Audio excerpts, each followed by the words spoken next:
Si vous n'avez pas de nouvelles de DaBaby dans les prochains jours, c'est tout à fait normal.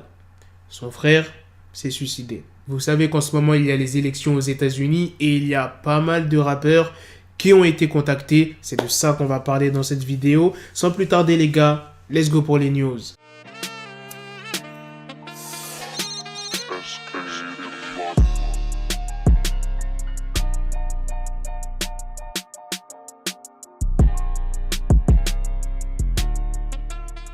Le média TMZ nous a appris que cette nuit, Glenn Johnson, qui est le grand frère de DaBaby, s'était suicidé mardi alors qu'il se trouvait à Charlotte. C'était un acte prémédité puisqu'avant qu'il passe à l'acte, il avait publié une vidéo très inquiétante sur les réseaux sociaux dans laquelle il expliquait notamment en larmes avoir beaucoup souffert dans le passé. Il était armé et juste après, il se serait ensuite tiré une balle dans la tête. Les médecins ont rapidement été appelés, mais malheureusement n'ont rien pu faire. Il était déjà décédé. Glenn Johnson avait une famille. Il avait 4 enfants, un garçon et 3 filles. DaBaby s'est exprimé sur Instagram. Il a publié une courte vidéo reprenant quelques paroles de l'intro de son projet Cœur où il parle justement de son frère. Et regardez ce qu'il dit juste en bas. J'aurais donné tout ce que j'ai pour te voir de nouveau heureux. Maintenant, passons à la deuxième news qui est vraiment choquante.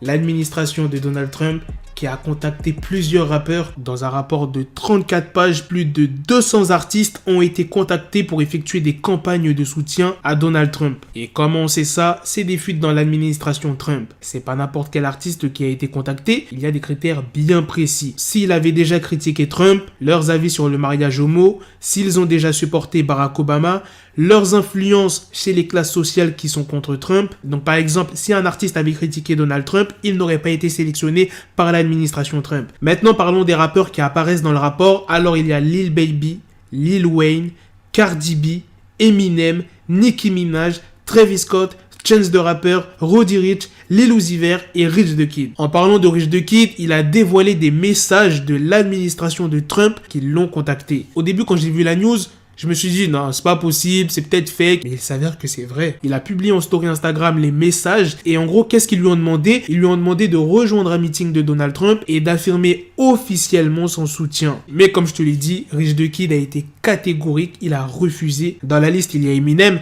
Mais ça se voit qu'Eminem a refusé puisqu'il a autorisé l'ancien vice-président des États-Unis, Joe Biden, à utiliser son hit Love Yourself comme bande sonore d'un de ses clips de campagne. Voilà les gars, c'est la fin de cette news sur les rappeurs qui ont été contactés par l'administration de Trump.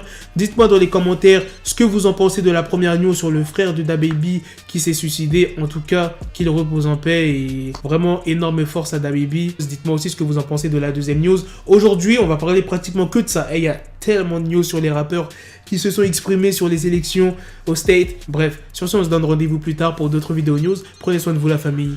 Peace. Got the bezel, had to switch my schedule on my dick, she Lego, never Lego. Him, I stuck up on me, so I call it Velcro. Till I need my dinero pendejo. Him, my metro, if it's about the peso, like it's Go Diego, make it right on schedule. Got the pistol on me with the dick, extend the bitches in the back just like a fucking echo. Hey, that bitch told me you got pencil dick. She grip on my dick like a selfie stick. I got a big gun, I need help with it. To wet your babe up, Michael fell with it.